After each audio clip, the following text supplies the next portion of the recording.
hate video. You know what? I really. We'll see if you guys come back in and you see it. You probably won't know the link. Maybe it'll warn you though. Let's see if it comes back in. I'll just give it a second, and I may not end up saving this. My apologies. I don't know what happens. Anytime I try to do any work, these streams, they go up, they go down, they go up, they go down, and it's just so annoying. I understand why people upload videos and why they don't do live streaming. It happened to me on Facebook. It happens to me on YouTube. And I'll just give it a minute, see if some people percolate in here, and we'll see if we can continue where we were. I couldn't send the link. Maybe if someone's in the other chat, we lost some people.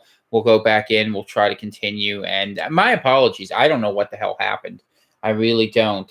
This happens to me all the friggin' time, and I probably will lose half the people. I think it happens on purpose. Is it just me? Do you guys think these things happen on purpose? I do. But yeah, I tried to get it back, and it just wouldn't let me. It's just one of those things. But we'll see. If we get a good crowd back, we'll continue. And if not, then I'll just say some interesting things. We'll call it a quick one. And I was coming up. I had it for 15 minutes ago, but I didn't get to my punchline of how everything falls apart, man. It's not good. I mean, yeah, well, you'd know. I mean, who we got here? Landon, he would know. I mean, you're a smart guy. You would know the problems. I do hate technology so badly, though. It's absolutely ridiculous, all the problems you have all the time. And they did something weird this time. So I came back into YouTube, and I always have something weird happen. So you end up having this situation where it just makes me constantly change, what's going around. But the math is terrible. I mean, and that's the thing that got there. So I don't know what happened. The stream froze, and I couldn't resume it. So I'm giving people a minute or two before I continue because it is an interactive show. It seems like people are coming back. And I should warn you, the internet, I really do live up in the sticks. I'm not kidding. So sometimes weird things happen, but my apologies. I have been here. I have been, yeah, exactly, right, Carbon? You know exactly what I'm talking about. I hope you don't have, who the hell do I have? Okay, I should remember I pay the damn bill, right? They keep changing the name. It's not Premiere now. In any case, the internet sucks here. Thank you for dropping the link, Throttle. I appreciate that. And I'm sorry I couldn't. If I keep one up, Spectrum, no, I don't have that because I'm way up. I mean, I'm up in Greenville, so I'm way up in the woods here. Honestly, I'm closer to Moose and Quebecois than I am to Portland, which I like, by the way. Trebon. Okay, so let me answer the question here. So, John Doe writes, I live alone. If I get sick and recover, how do I know I will not get reinfected before I had time to clean up the house, etc.?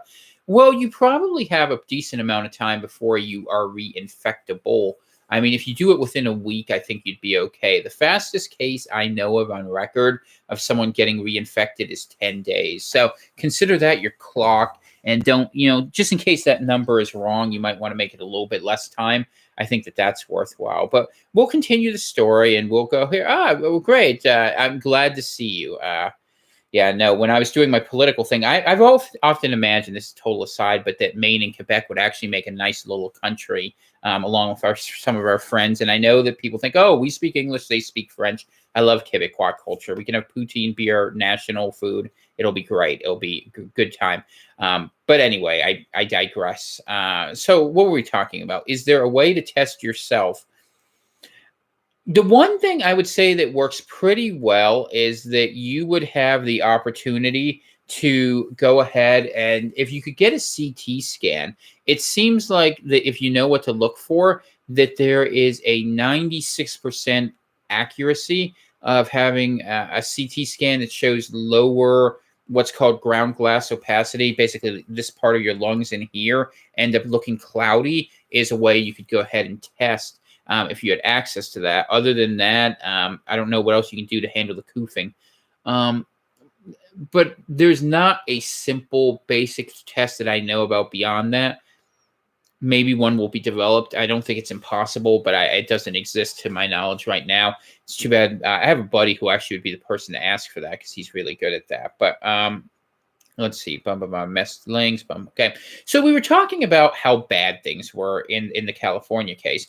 And here are my assumptions that you would have a situation where you're going to have, first off, at some point, people being sick in the United States, someone's going to die from this because they will go undiagnosed. They'll be very sick. They'll get there too late. They'll be old. They'll die. They'll be panic buying. So you'll have a disproportionate spread of the goods in the United States. And we're already starting to see this. I mean, to be honest with you, and it will be even worse because of what Trump went out there and did tonight. What will end up happening is people will say, okay, this guy lied to us. They're all lying to us. We better prepare. That's probably true at this point. Whether they're lying based out of ignorance of what's actually happening or because they know better, they just want to defend the economy. You make your own choice. It doesn't really matter. You end up in the same place where you have low trust society where people are economically focused when a health crisis happens. And we know, some of us here, some of the cultural divisions that already exist are only going to be heavily exacerbated. So that is going to be a major problem that we're going to have to continue developing on. And so all of this all hits at once. So what happens? How does it hold together? And I don't know what the answer is to that. I really don't. I don't see people rushing to help one another, because in a quarantine situation where you could get sick and people are dying, you're not going to see that happen. People are just not going to be willing to take those chances. And I think that that's kind of the root of the issue at the first level. At the second level, if the stock market keeps going down and you see things move down more and more, some of these debt-driven derivatives come into play. I mean, we all know the stock market bets on things and how they do things. And I don't think there's anyone in here who's a big fan of institutional banking for a lot of reasons, some of which are obvious and some of which require a little more knowledge. So you're going to have a financial system that's going downhill. You're going to have the desire of central banks to pump money into the system. At the same time, you're going to have supply chain shortages both into the country and within the country. And I'm like, how the hell does this hold together? And the only answer is if it isn't a bad disease. If it's really not bad, if people really don't get sick and the world keeps on trucking, then that's it. But if what happened in Wuhan happens in the United States, as is happening in Iran, as is happening in South Korea, and, as our government refuses to even test for, which I think is a little indicative, we may soon be in a position where we are going to face some of these things. And, it'll happen in the cities first, but there'll be rural clusters too. And then what will happen is that places will block themselves off. You'll be seeing a fight between, local governments, the federal government, state governments, and people who are wanted and people who are not wanted. And what will happen is supply chains internally will break down. Truckers are not going to go to plague cities. The United States Army Corps of Engineers might do it, and you could have the logistics there, but the surge capacity is only designed to take care of one person. So I went on the show earlier today, and what I said at the end of the show, and I think it's true, is if the government was serious about taking care of this, they'd be building antibiotics plants right now. They'd be building things to build remdesivir, potentially chloroquine, which is better understood as an anti-malarial that disrupts this.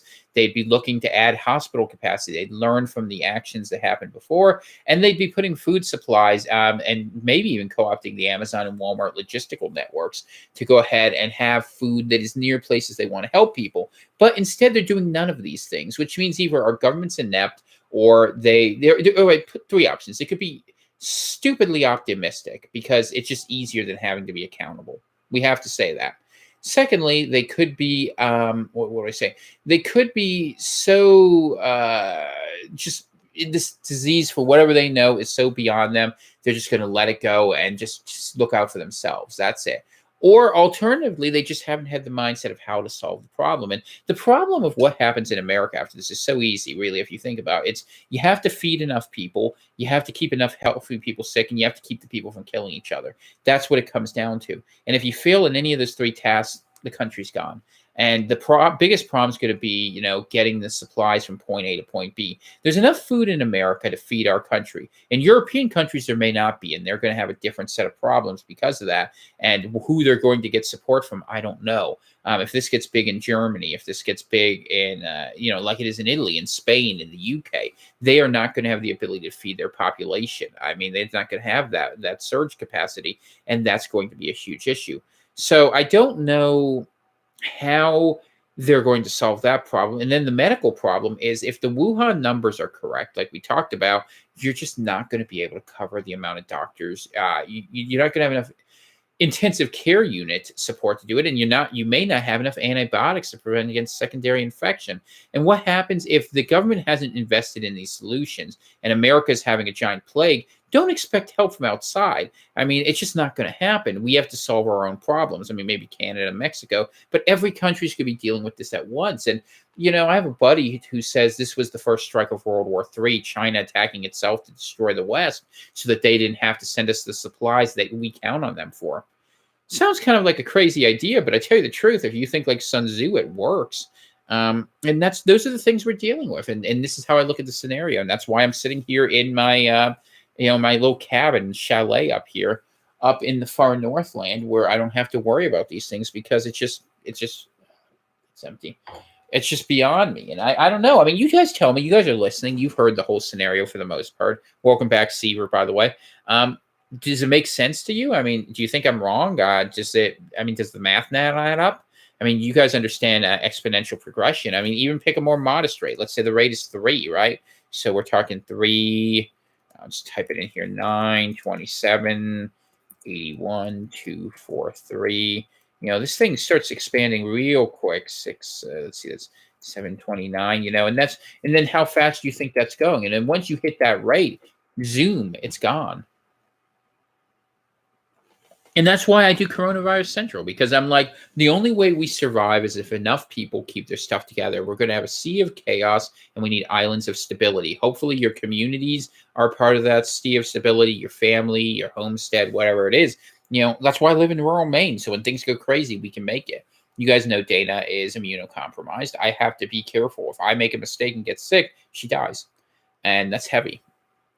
Because she's in that at-risk population. And the thing people don't understand, and they haven't calculated, I haven't even really mentioned it, but it terrifies me, is that you end up with a situation where people can get this more than once we think. We don't know how fast. It might be worse the second time. I don't know. All right, Landon says, what do you think are the most critical things to buy in advance that will be most severely impacted by supply chain issues?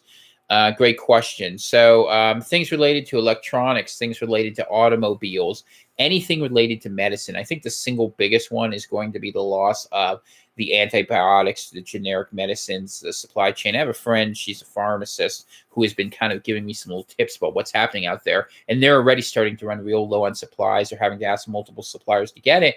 Help is not coming. And people going around oblivious, thinking things are the same as always, including large portions of the medical system, to be honest, that should be looking at these questions, is going to make it so much worse. So if you want to have your apocalypse thought of what the problem is, all those people who are on SSRIs who are going to have withdrawal symptoms and have their own fantasies of reenacting Columbine who can't get meds. I think that's going to be a real big problem. And, what are you going to do with those people? We have created a culture of learned dependency, which is going to be so destructive in the absence of having the structures to keep it afloat. Now, I don't know which drugs specifically are from where. There's an FDA list. I heard there's a report of 150 drugs, and they're keeping it secret. If it leaks, I will cover it.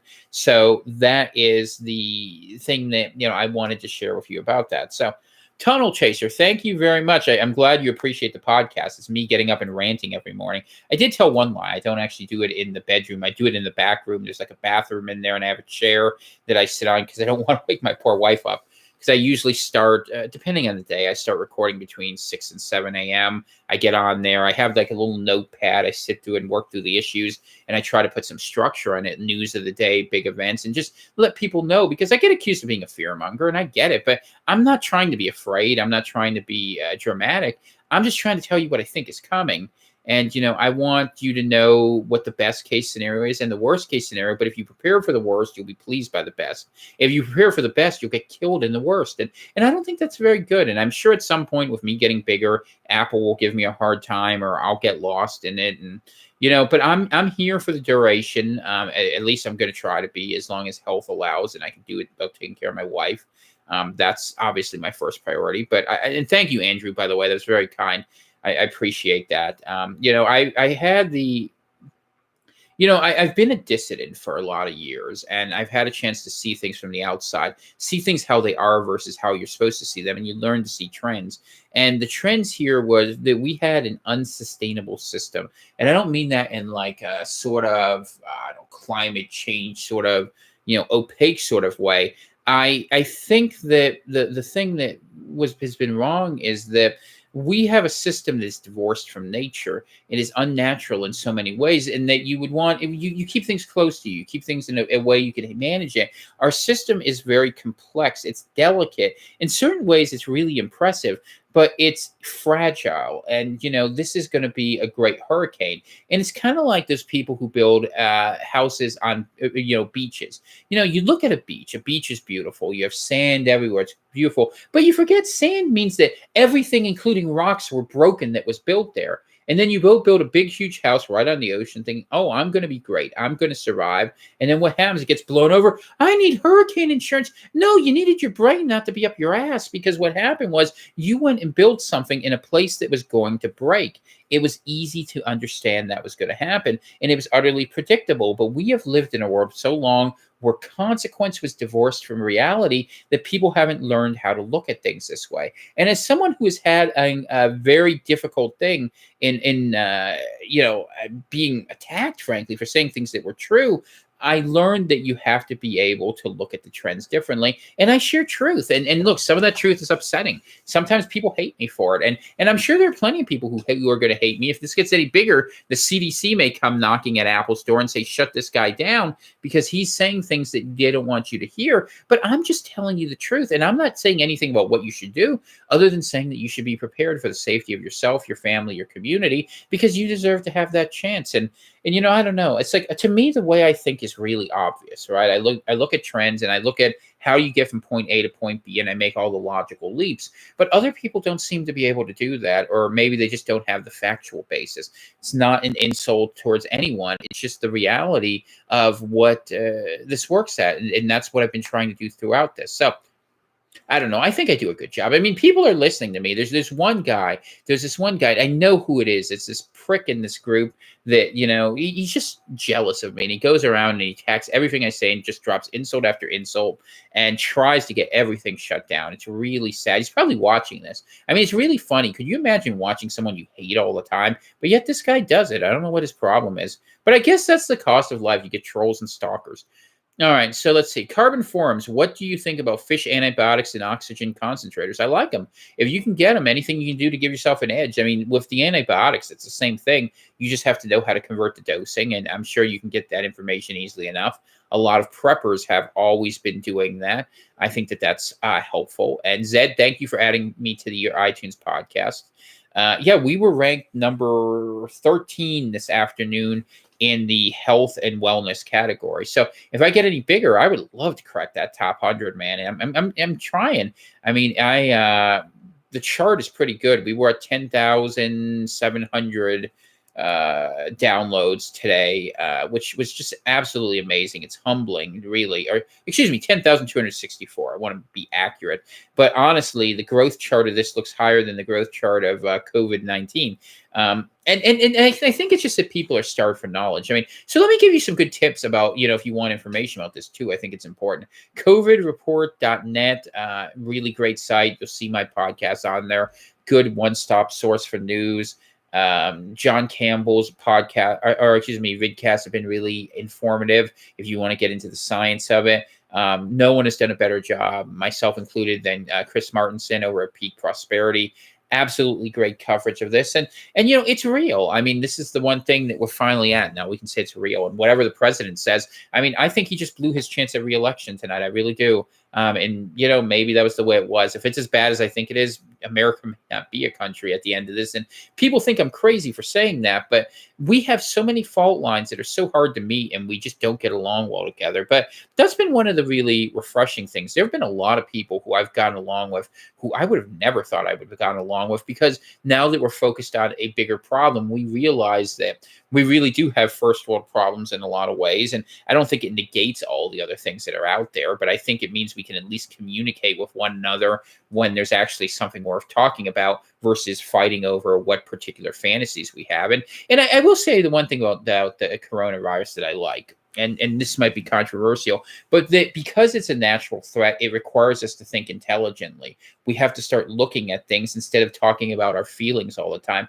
I am so sick of people mushing about their feelings, about what we can do, what we can't do. A pandemic forces you to be focused on what is true, what is not, what are you going to do about it. And that's one of the things that I really hope comes through in the podcast, that I am just laser focused on how we are going to connect with the problems we're facing and how we're going to solve them. So I think that that's helpful. I hope it is. You guys are here. You obviously must like it. And, I've had people say, go on D Live, do other things. I'm going to try. I'm doing some video. I'm going to go on James Edwards' show, The Political Cesspool, this Saturday for 2 hours in Memphis. I'll put links up to that. That should be really good. And it's a chance to reach more people. And that's what I'm trying to do at this point, just to let people know and to let them know there's something else. And like I said, tomorrow's show is going to be really a difficult one for me because I'm going to have to get up in the morning and I'm going to have to excoriate a guy I voted for. And I'll admit it, I voted for Trump. But you can't have this level of naivete. And I'm not saying it is an ideological issue. This isn't conservative, Republican, Democrat, liberal. This is just basic survivalism. And, I don't care if you have a guy who's your greatest buddy. If you're stuck in the desert and you need to march your way out and he wants to drink all the water in the first hour, he's not an asset. He's a problem. And I guess it speaks to situational ethics, right? That now, the tribe that we are forming are the survivors. And there's going to be two types of survivors: the people who have a ton of resources who are going to hide out, which some of you may constitute, but I doubt most of you do. And there are going to be those of us who are lean and wiry and found a way through this. And don't let my little gut that I've been purposely getting for this fool you, because I've been stocking up on food while it's plentiful, knowing that I might need those resources both in the house and in the body, if you get what I'm saying. I actually think you should carry an extra 10, 15 pounds if you can before this goes down, because actually it gives your body resources. One of the things that's really not understood, in fact, I should give this hint to people because I think they'll get a kick out of it, but it's actually true that a number of people who are perfectly lean when they get sick don't have those extra resources for the body to draw upon, and it actually puts them in a disadvantageous state with respect to fighting sickness. Not to say you should be morbidly obese, but if you carry 10, 15 pounds, you're in good shape. So let's see here. Slamerai Jam Down. That's a fun name. Thank you so much for the podcast. You helped me and my 70-year-old mother prepare. We will pray for you and your family. Well, thank you. And I will pray for you guys too. Most of you know that I'm a Christian. I take it a lot more seriously than most have any clue. And, who knows? Maybe we're living in biblical times. It certainly seems like there's some evidence for that. The one thing I do know is, regardless of what we talk about with the virus, the supply chain disruptions alone may very well crash the market. And economic chaos is just as bad as viral chaos. In fact, it's probably a little bit uglier without the virus, because the fear of getting sick kind of keeps people a little bit apart. Whereas otherwise, if you have economic tanking happening, you're going to have all sorts of other problems in the background of this. So I think that that's really an issue. Let's see what else we got here. Just read the and you guys throw up your questions too here, because I'm going to leave in about 5-10 minutes. So I want to go ahead and say that. Let's see. I worry more about the sick hot people at the hospital than anything. The surgery is going to be hard enough.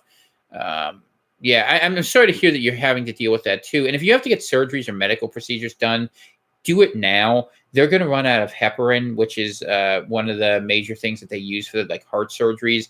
They're running low on antibiotics, and they're going to have to conserve those stocks. Voluntary surgeries that don't happen within the next month, I'm predicting won't happen, just because of the various issues that are out there. Tunnel Chaser, have you heard of any power issues in China? If not, what would need to happen before we see a failure of our water and power system? I do think the water and power grid will be okay so long as civil government functions. I would be a little skeezier about the water system than the power system in certain in certain urban areas, especially if there's a quarantine situation. But it's relatively easy to keep those afloat, provided you have the energy for it. I would worry more about disruptions to gas, or if you live in an area where you have to get heating oil or propane. Those things, propane's going to run out quick because a lot of the preppers, frankly, put it aside. So that's going to be an issue. And, keep up your vitamin D levels, keep up your vitamin C levels. And hopefully, I don't know what I hope for. I mean, I think that it's more important to just deal with the reality in front of us. That's kind of how I approach the question. And it's been really rewarding to get to know and meet new people around the world and just learn what's happening, and to see that, I think that we can get through this, not maybe all of us, but the people who are willing to take accountability for themselves, I think, have a really good chance. And that's what Coronavirus Central is all about. So we'll talk about that, and I think that is bringing us here to the close. Here it's at 8:40 p.m., and I probably will go upstairs and frankly crash out. And we'll see. I'm going to end up going on my Facebook feed and have a bunch of people tell me I'm a moron if I say that a virus that's killing thousands of people is more important than economics, or than the election potential of the president. But you're going to have to be willing to go out on the road by yourself right now, especially if you want to take this virus seriously. Don't let people be against you, and all of us are here to support you. So God bless you all. Have a very nice evening. I will see you. I'll be back on Friday at 7. The way YouTube works, I have to post it around the same day of, I think, and I will be there, and you guys will too. We'll have a new episode up in the morning and on Friday and Saturday as well, as long as I can get a little bit of sleep tonight. You can tell I'm already getting tired because it's just been a long day. So you guys have a good one. Appreciate it. Thank you very much.